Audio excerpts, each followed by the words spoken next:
Boa noite, irmãos, graça e paz. Chuvinha boa, né? O nosso texto é Colossenses capítulo 1.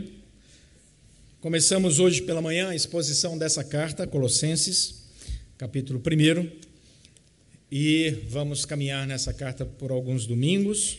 Os pastores irão se revezar na exposição desse texto. Como já falamos hoje pela manhã, o reverendo Piva ainda está de férias, mas já no próximo domingo estará conosco. E assim iremos juntos conhecer um pouco mais da revelação de Deus para aquela cidade que se chamava Colossos, ficava a 200 quilômetros da cidade de Éfeso, na Turquia. Colossenses capítulo 1, verso 6 em diante. Eu vou ler a partir do verso 3, para você entender o contexto.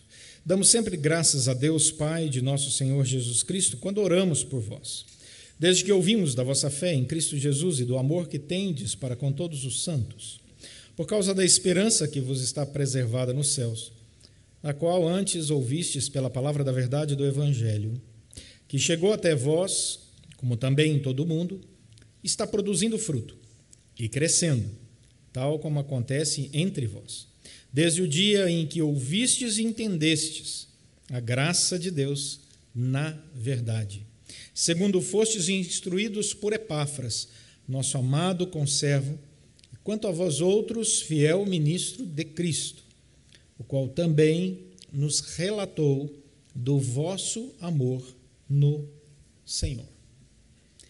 Ó Deus, fala-nos mais uma vez pela exposição da Tua palavra. Conduze-nos com Tua graça, edifica-nos, alimenta-nos. Oramos na certeza de que só o Senhor pode fazer isso. Em nome de Jesus Cristo. Amém. A história da igreja é lindíssima. Eu recomendo que você tire tempo para ler um pouco sobre a história da nossa fé.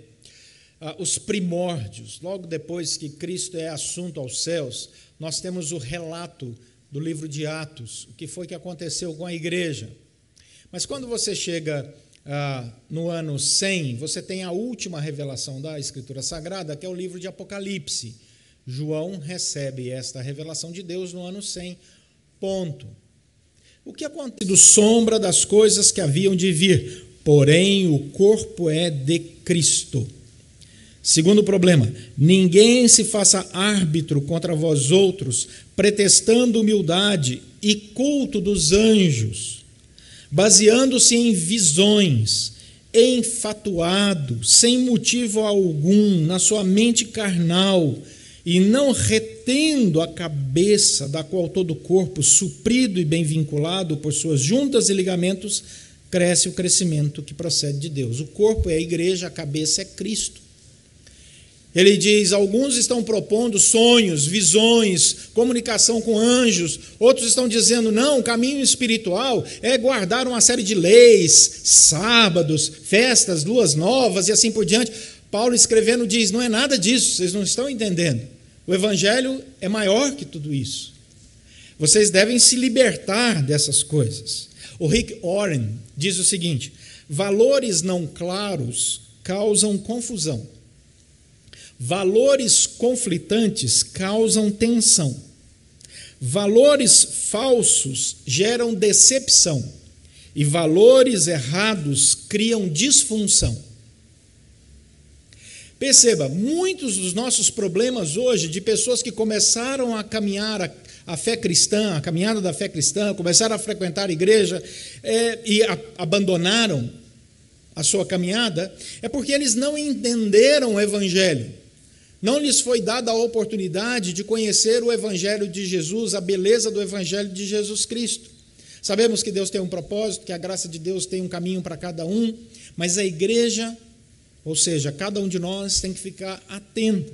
A igreja tem que ficar atenta para que ela não crie confusão, tensão, decepção e disfunção na vida dos cristãos ou na nossa própria vida, quando nós paramos para adorar ao nosso Deus.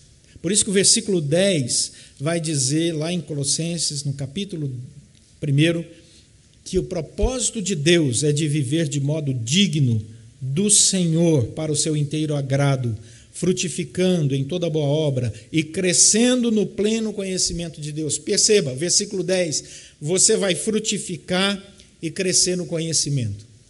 Não é apenas encher a sua mente de conhecimento, é encher o seu coração de amor e as suas mãos de atitudes cristãs. Esse é o sentido da palavra phronesis, que aparece lá em Filipenses capítulo 2, versículo 5, no grego, quando diz assim, tende em vós o mesmo sentimento. Phronesis significa isso no grego. Ou seja, pense como Cristo, sinta como Cristo, haja como Cristo. Afinal de contas, somos cristãos.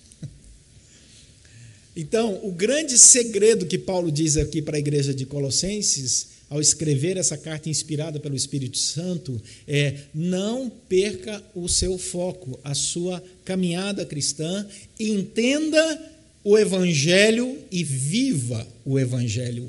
Pedro, escrevendo à sua igreja, diz assim: é importante que o cristão saiba dar razão da sua fé. Razão da sua fé.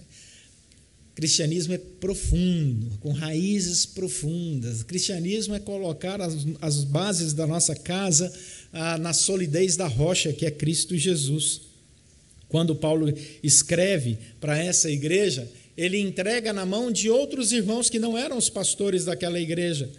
Ele pede que esses irmãos levem essa mensagem, porque a autoridade da palavra de Deus pode ser liberalmente levada por qualquer pessoa. Não precisava ser Epáfras aquele que iria levar essa palavra àquela comunidade. Tanto é que Epáfras fica em Roma, o pastor da igreja de Colossos, e Tíquico vai com Onésimo levar as cartas para aquela região. Onésimo leva a carta para Filemon, lembrando que Onésimo tinha fugido lá de Filemon, porque era escravo de Filemon, e Tíquico segue viagem, chegando até a cidade de Colossos. Por quê? Porque o poder da palavra do Senhor está nela mesma, através da ação do Espírito Santo do Senhor. Por ter entendido isso, o apóstolo Paulo, então, continua a sua caminhada. Nós vimos hoje pela manhã, nos versículos 1, 2, dando a sua identidade, mostrando o que Deus fez na vida dele e o propósito da caminhada dele. Versículos 3, 4, 5 e 6, ele bendiz a igreja porque ela está produzindo frutos e crescendo. Mas por que essa igreja está produzindo frutos e crescendo? Então vamos ao versículo 6. A primeira coisa que nós percebemos aqui é que a igreja entendeu o Evangelho. Então ela não pode cair nas armadilhas do legalismo ou da superespiritualidade. Paulo diz, porque o Evangelho já chegou até vocês, vocês entenderam o Evangelho. Vocês devem olhar para o Evangelho com essa alegria de quem diz, agora eu entendi o que é que Deus deseja de mim. O Evangelho que chegou até vós como a palavra da verdade. Perceba, eles não foram atrás do Evangelho, o Evangelho chegou até eles. Isso é graça. A graça de Deus faz com que alguém te entregue a mensagem. Você não precisa sair atrás da mensagem por si mesmo. A mensagem ela já chega até o seu coração. E quando não tem ninguém para falar para você, Deus fala a você através da própria palavra. Agostinho teve essa experiência. Então ele diz que a palavra do Evangelho é superior à nossa própria existência. A palavra do Evangelho é eterna. Foi pela palavra que Deus criou o mundo. Quando alguém fala assim, qual é a força da sua fé? A força da minha fé está no fato de que Deus se revela pela palavra. Ele se revela através da criação, ele se revela ao meu coração pela obra do Espírito Santo, mas eu não tenho dúvidas da minha caminhada, porque a palavra está clara. Então nós não saímos correndo atrás de uma ou outra revelação, como os gnósticos faziam, tentando entender através de revelação de anjos, ou cumprindo leis cerimoniais que homens criaram para entender a vontade de Deus. A vontade de Deus está revelada na sua palavra. Isso nos dá segurança. Eu abro, leio e entendo, essa palavra que chegou até vós, diz o versículo 6, chegou também ao mundo inteiro. Ou seja, ela não está restrita a uma etnia. Não existe um grupo que vai receber a palavra de Deus e outro não. É gentio, é grego, é cita, é bárbaro, é escravo, é livre, é rico, é pobre, é culto, é inculto, é brasileiro, é americano, é haitiano, é o que for. A palavra de Deus não está restrita, o mundo inteiro ela vai. O Senhor mesmo nos disse para ir para o mundo inteiro pregando o evangelho a toda criatura. E essa palavra do evangelho, ela não é um discurso vazio, ela é uma boa nova. Por que essa palavra ela é tão poderosa? Porque ela vem de Deus e ela tem um propósito. Ela foi dada por Deus para que pudéssemos ser transformados à imagem do nosso Senhor por sua graça e para a sua glória. A mensagem do Evangelho é diferente de qualquer outro livro que você possa comparar na história da humanidade. Não existe um livro que seja comparável à Escritura Sagrada. O Evangelho, quando ele chega na nossa vida, ele basta. Basta. Os reformadores diziam assim: o cristão é um homem de um livro só. Lê os outros também, mas é um homem que ama um livro só, a Escritura Sagrada. Não nos chama para a ignorância, não, nos chama para valorização e prioridade daquilo que é fundamental, a Escritura Sagrada. Então Paulo está dizendo para esses irmãos: o evangelho que chegou até vocês, ele produz fruto, ele não para, ele está crescendo, como acontece entre vós desde o dia em que ouvistes e entendestes. Perceba a diferença, não é só ouvir, é ouvir e entender. A boa nova nos transforma porque nós entendemos. Nós entendemos que o pecado que habita em nós tem origem, tem consequência. Nós percebemos na palavra do Evangelho, na boa nova da transformação, que por nós mesmos nós jamais vamos ter perdoado os nossos pecados. Nós percebemos na boa nova do Evangelho, da proclamação, o que Cristo fez por nós, quem Cristo é e o que Ele fez e tem feito por nós. Então nós entendemos. Essa é a beleza. E quando você entende, ela produz frutos. Tim Keller dizia o seguinte: quando pregamos as Escrituras, falamos as palavras de Deus. A proclamação da Escritura Sagrada não é a proclamação de uma ideologia humana. A pregação da palavra do Senhor não é a proposta político, econômico, partidária, sociológica, antropológica, de jeito algum. Ela está acima de tudo isso. Olha o que diz 1 Pedro, capítulo 4. Vamos lá, 1 Pedro, capítulo 4. Pedro escrevendo à igreja, capítulo 4, versículo 11. Se alguém fale de acordo com os oráculos de Deus, é a doutrina de Deus. Se alguém serve, faça-o na força que Deus supre. Finalidade, para que em todas as coisas seja Deus glorificado por meio de Jesus Cristo, a quem pertence a glória e o domínio pelos séculos dos séculos. Amém. Observe, se alguém fale sobre a doutrina de Deus. Se alguém serve, que seja na força que o Senhor Deus supre. O que você faz e o que você fala vem de Deus e é para a glória de Deus. Então, quando nós falamos do Evangelho, nós estamos falando das palavras de Deus. Entendemos o que a graça de Deus faz por nós e como ela tem um alcance que vai pelo mundo inteiro. Mateus capítulo 28, verso 18, Jesus disse o seguinte: ide por todo o mundo e pregai o Evangelho a toda criatura. Não é uma opção, é um mandato. Não é algo assim que, olha, eu tenho uma proposta, se você quiser, você segue, se você não quiser, não precisa seguir, imagina, não quero te incomodar. Jesus não fala assim. Ele diz, é um mandato, é uma ordem do imperador, é um imperativo, ide. Ide por todo mundo e pregar o Evangelho a toda criatura. Mas como é que nós vamos fazer isso, Senhor? Como igreja, com seu testemunho, com a sua vida, como povo de Deus. Nós vamos investir na nossa caminhada aqui na terra, amando ao próximo como a nós mesmos, amando a Deus acima de todas as coisas, mas também amando aqueles que Deus levanta para ir por tantos lugares que nós não temos condição ou disposição ou chamado para ir, mas que nós como igreja podemos amar, orar, enviar e sustentar. Boa parte dos missionários que estão fora do Brasil sofrem, porque saem do Brasil com 10, 20 igrejas apoiando eles financeiramente para que eles possam se dedicar à proclamação do Evangelho. Pode conversar com muitos missionários e você vai ouvir esse triste relato. Passa 1 ano, 2, 3, de 20 igrejas que o apoiavam, cai para 15. Daqui a pouco 10.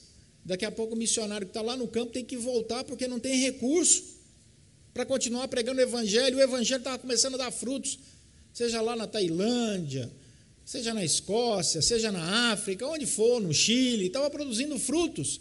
Mas as igrejas se esqueceram de enviar, orar e sustentar. E esse é o nosso chamado, essa é a nossa missão. A graça de Deus, ela vem para expandir os nossos horizontes, produz fruto e cresce. Como eu disse, a história da igreja é lindíssima, porque quando você lê nos primeiros anos, os primeiros 300 anos da história cristã, os relatos de não cristãos sobre o impacto da igreja nas cidades, destacava sempre o seguinte: entre esses cristãos, isso você pode encontrar no livro do Stephen New, entre esses cristãos existe uma prática diferente, diziam os pagãos da época. Entre esses cristãos, os escravos comem à mesa com eles. Os escravos são tidos como membros da família. Desse jeito não tem escravatura que vá adiante. Percebe? Tem um relato de um imperador romano indignado porque os cristãos recolhiam os corpos de moribundos nas ruas que haviam morrido e providenciavam um enterro, dizendo: as criaturas de Deus merecem ser enterradas com dignidade. Ao pó viestes, o pó retornará. E aí o imperador escreve: esses cristãos estão fazendo um trabalho melhor do que nós, como governo. A sociedade começava a ser impactada, e ela foi impactada o tempo todo por causa do Evangelho de Cristo Jesus. E aí Paulo diz: isso é produzir fruto, isso é crescer. Quando ouvimos o Evangelho, tudo muda. 1 Coríntios capítulo 18 a 25, 1 Coríntios capítulo 1, do verso 18 a 25, olha que interessante, vamos ao texto. 1 Coríntios capítulo 1, do verso 18 ao verso 25. Certamente a palavra da cruz é loucura para os que se perdem. Como é que você explica para quem não entende o Evangelho que você é um dizimista? Não, eu trabalho e eu tiro 10% do que eu recebo e levo para a igreja para que a igreja tenha condições de fazer a obra de assistência social, missões, proclamar o Evangelho, para manter tudo isso. Como é que você explica isso para quem não entende o Evangelho?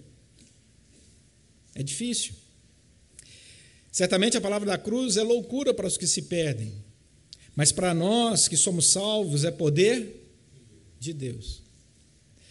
Pois está escrito: destruirei a sabedoria dos sábios e aniquilarei a inteligência dos instruídos. Paulo está dizendo: como é que nós vamos explicar isso para esse povo? Onde está o sábio? Onde o escriba? Onde o inquiridor desse século? Porventura não tornou Deus louca a sabedoria do mundo?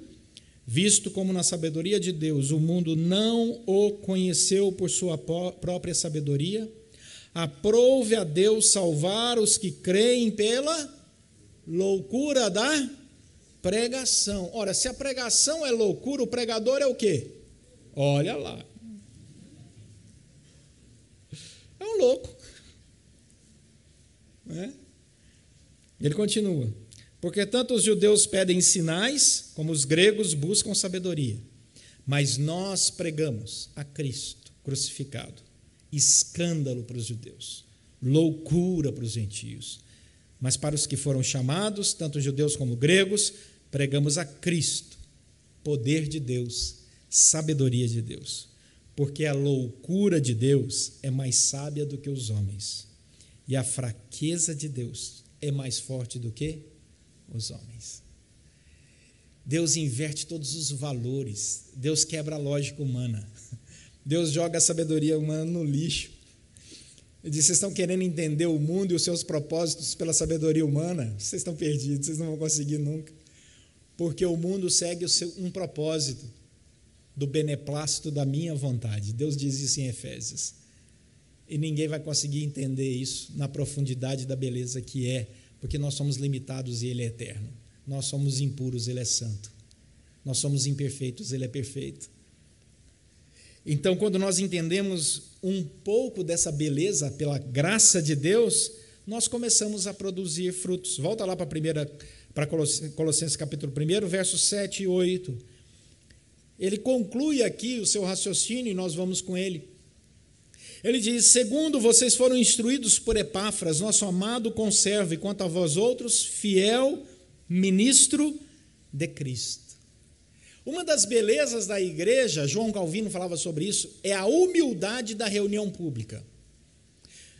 João Calvino diz assim: igreja só existe porque o Espírito Santo de Deus nos dá humildade suficiente para sentar e ouvir outro ser tão pecador quanto nós expondo a Escritura Sagrada. O orgulhoso não consegue sentar nos bancos de uma igreja para ouvir o Evangelho. Não consegue. Portanto, o simples fato de vir à igreja já é um ato de humildade que o Espírito Santo está produzindo em nós. E ele diz: vocês ouviram isso por Epáfras, porque ele é ministro de Deus até vocês. A palavra ministro na língua grega é uma palavra muito interessante, porque ela caminha lado a lado com o ministério do dispenseiro. Em 1 Coríntios capítulo 4, versos 1 e 2, Paulo fala sobre esse ministério. Eu vou lá para que vocês possam entender o que ele está falando. 1 Coríntios 4, versos 1 e 2. Assim, pois, importa que os homens nos considerem como ministros de Cristo e dispenseiros dos mistérios de Deus. Ora, além disso, o que se requer dos dispenseiros é que cada um deles seja encontrado fiel. A palavra dispenseiro aqui na língua grega é a palavra oikodomel. Oikos é casa. Oikodomel, quem cuida da casa. Cuidava da dispensa da casa. Naquela época não tinha supermercado. Você não ia num supermercado e fazia uma compra grande, né, e trazia para sua casa. Não, você colhia cereais, você fazia suas compras e existia dentro das casas uma dispensa. Hoje, dependendo da casa, ainda tem dispensa. Dependendo do lugar que você mora, tem que ter dispensa, né? E aí ele diz: o pastor, o ministro, ele é o responsável pela dispensa. Ele vai até lá na dispensa e, sendo servo como os outros servos, pega o alimento que os servos precisam e serve à mesa, para que eles possam se alimentar.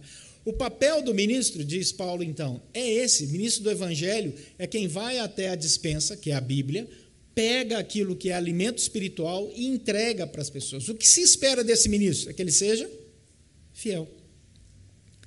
Então, o Evangelho, ele começa a dar aos cristãos o entendimento do que é fiel e que não é fiel. Porque tem gente que diz que é ministro, mas não alimenta o povo com fidelidade. Alimenta com sonhos. Sonhos. Sonhos não alimentam ninguém. O que alimenta é a palavra de Deus. Então, como é que nós podemos saber? Paulo aqui está referendando o ministério de Epáfras. Ele está dizendo: desse ministro que é fiel, vocês vão ouvir a boa palavra do Senhor.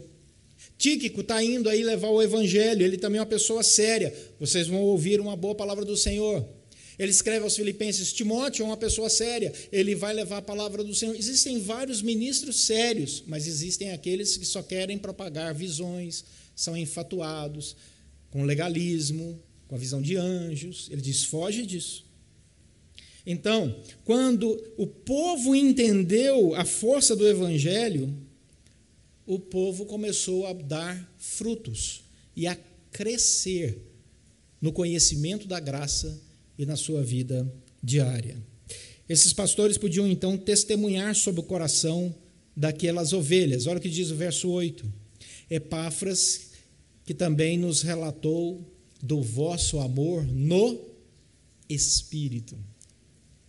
Perceba, Paulo está escrevendo para aquela igreja agradecendo a Deus, porque a fé, a esperança e o amor estavam produzindo frutos na vida deles por causa do evangelho, da boa instrução do pastor que estava sendo de maneira fiel um expositor da palavra, e o resultado, aquela igreja estava no amor do Espírito Santo, crescendo, impactando a sociedade, transformando lares. Pergunta que não quer calar. Tá bom, pastor, mas o que a gente leva para casa? Eu quero voltar lá na igreja de Roma. Lembre-se, Paulo diz que não foi ele que plantou a igreja de Roma. Não foi Pedro quem plantou a igreja em Roma. A cidade de Roma foi impactada com o evangelho porque pessoas normais, comuns, nas suas casas, começaram a proclamar o evangelho. Sabe quantos habitantes a cidade de Roma tinha no primeiro século? 1 milhão de habitantes. Roma tinha prédios de 10 andares. E essa cidade é impactada não com a força apostólica, mas com crentes que ouviam, entendiam o evangelho e viviam o evangelho.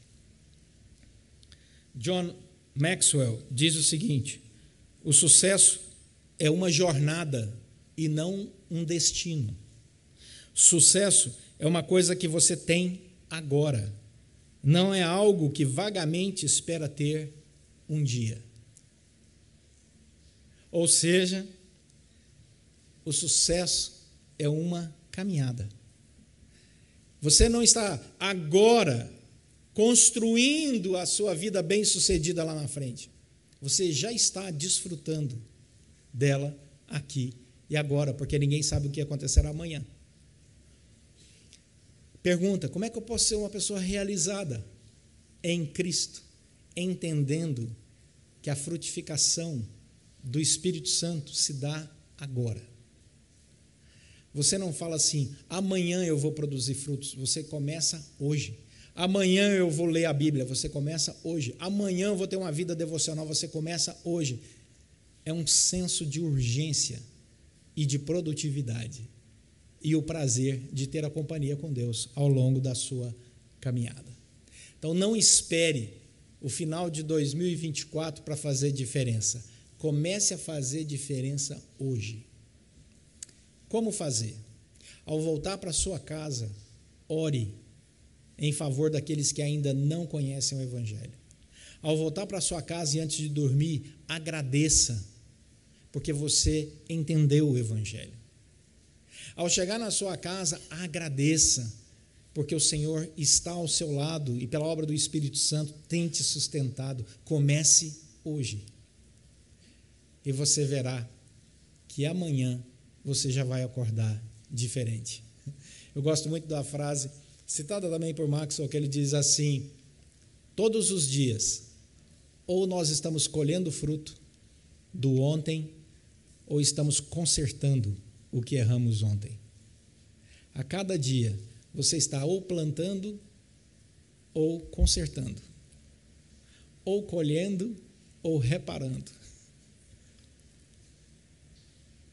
Que Deus nos dê o privilégio de, ao entender o evangelho, plantar fé, amor e esperança agora. O mundo precisa. E somos nós os que foram enviados por Jesus. Não tem outro, não. Que Deus nos abençoe. Vamos orar?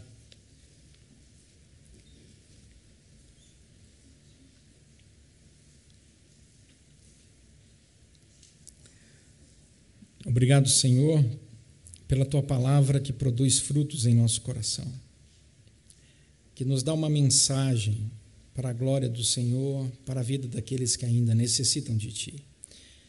Que o Senhor nos capacite para fugirmos das armadilhas da espiritualidade falsa, que o Senhor nos capacite para buscarmos em Ti o alimento e na comunhão do Teu povo a solidez do entendimento da Tua doutrina, e que o Senhor nos capacite como igreja e como cristãos individuais a produzirmos frutos para a glória do Senhor, para sermos bênção nessa terra. Oramos em nome de Jesus Cristo. Amém.